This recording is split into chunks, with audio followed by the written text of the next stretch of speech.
Magandang araw po. Ako po si Rian Rogelio, taga San Mateo, Rizal. Ah, ako naman po si John Christopher Cuevas, taga San Mateo Rizal din po. Magandang araw po. Ako po si Rainier Tirbeta, taga Tumana. Yeah. Kami pong grupo is nag-aaral po kami sa Nuestra Senora de Guia Academy, and sa subject po namin na komunikasyon or UCSP, nataasan po kami na magsagawa po ng isang interview tungkol po sa inyong bansa at kultura.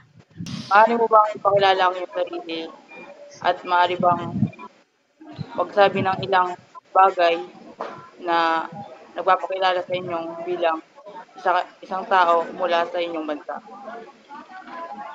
Okay. Hello, ako si Precious. 26 years old, and I am living here. Dito na ako nakatira sa Denmark 5 years na. And yeah. Pwede niyo po ba ikwento yung mga tungkol po sa kultura po dyan na maaari niyo po ba ilarawan kung paano po kayo namumuhay araw-araw dyan sa Denmark po, and paano po yung tradisyon tulad ng pananamit, pagkain, reliyon, o iba pang bahagi ng inyong kultura na mahalaga sa inyo po? Okay, sa 5 years ko na nakatira dito, let's start with the religion. Yung religion nila dito is hindi nila masyadong pinag-uusapan. Hindi sila dito masyadong maka-Diyos. May mga iba, pero madalas karamihan na nakilala ko is magpupunta lang sa simbahan kapag may binyagan, may kasal. Pero yung linggo-linggo pupunta, hindi. Tas kapag nakipag-usap ka, pinag-usapan nyo is religion, yung iba magba-back out na kasi ayaw nila, parang okay, pass ako dyan, ganon. Sa mga events naman, may mga ano rin naman sila, mga events like Christmas, New Year's, pero meron silang hindi, parang unique dito. Meron silang tinatawag na Festalaun. Ano yon, event yon na in old times, nanghuhuli sila ng itim na pusa, tapos ikukulong nila sa parang lalagyan, tapos papalu-paluin. Pero ngayon, syempre, dahil cruelty yon, ang nilalagay na nila dun sa box is mga candy, tapos papaluin hanggang sa malaglag yung mga candy para sa mga bata. Pero sa old times talaga pusa. Tapos meron pa silang isang tradisyon na kung tawagin is Sankans. Sobrang cruelty nito.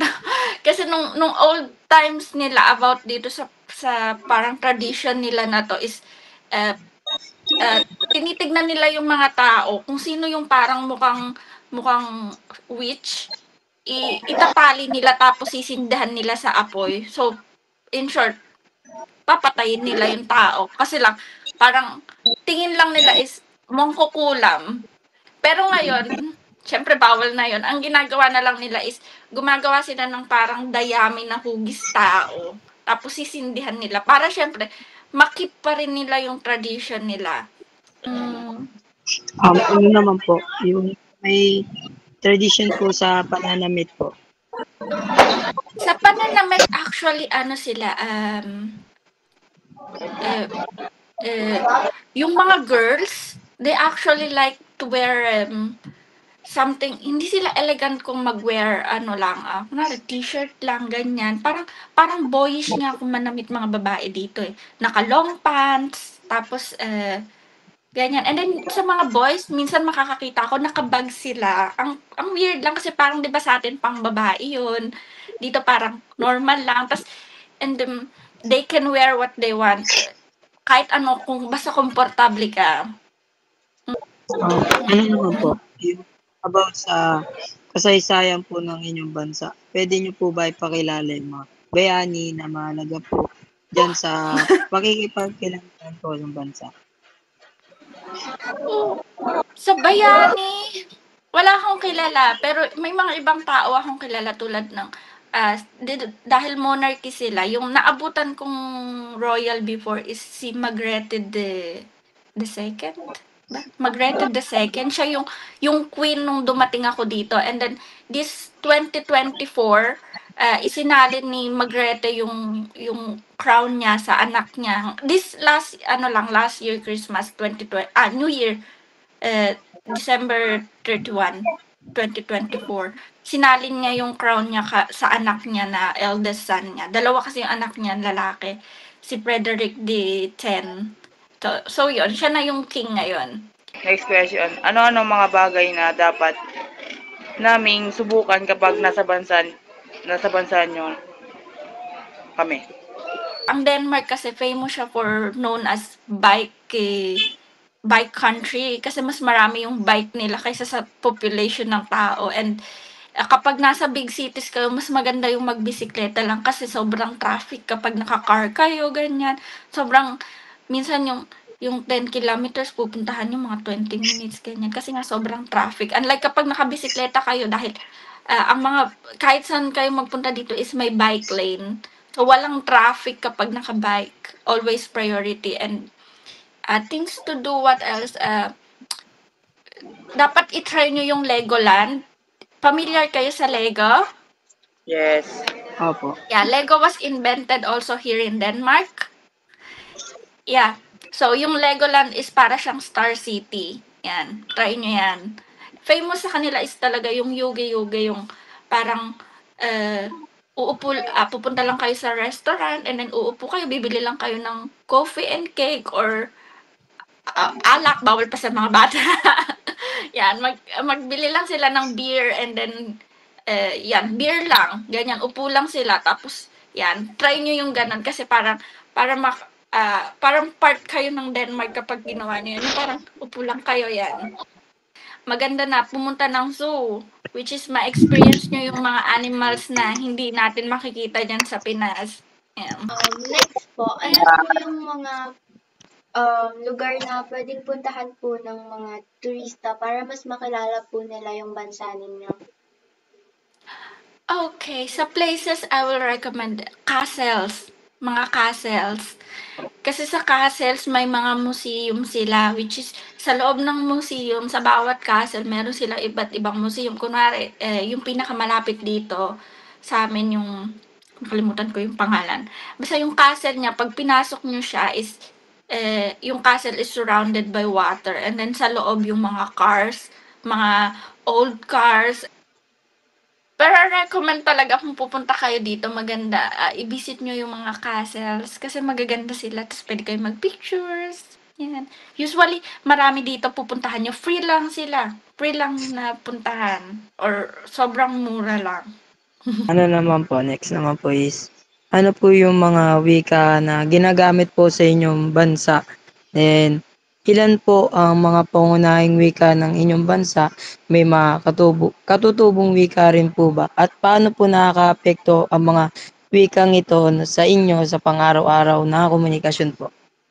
For me, it's so napakahirap na yung bansang napuntahan ko is may sariling language kasi nga sobrang important ng language barrier. Tulad na, kunwari gusto ko magtrabaho, kahit ultimo numbers nila is iba yung salita or in ultimo science nila or kunwari gusto mo maging nurse or doctor dito, may sarili rin silang term. So, 'di ba, kumbaga sa atin kapag nag-aral ka ng nursing or ng doctor, yung language mo is English, which is pag nagpunta ka sa ibang bansa, useful talaga kasi English. Pero except here in Denmark kasi kahit nursing ka or Danish or doctor ka, yung language is iba yung gamit nila. Kailangan mo pa rin pag-aralan yung language para magamit mo yung pinag-aralan mo sa Pinas. Like me, yung pinag-aralan ko dyan is teacher sa math. Dito, hindi ko siya magamit. Kasi, ang mathematics nila is salita rin nilang language.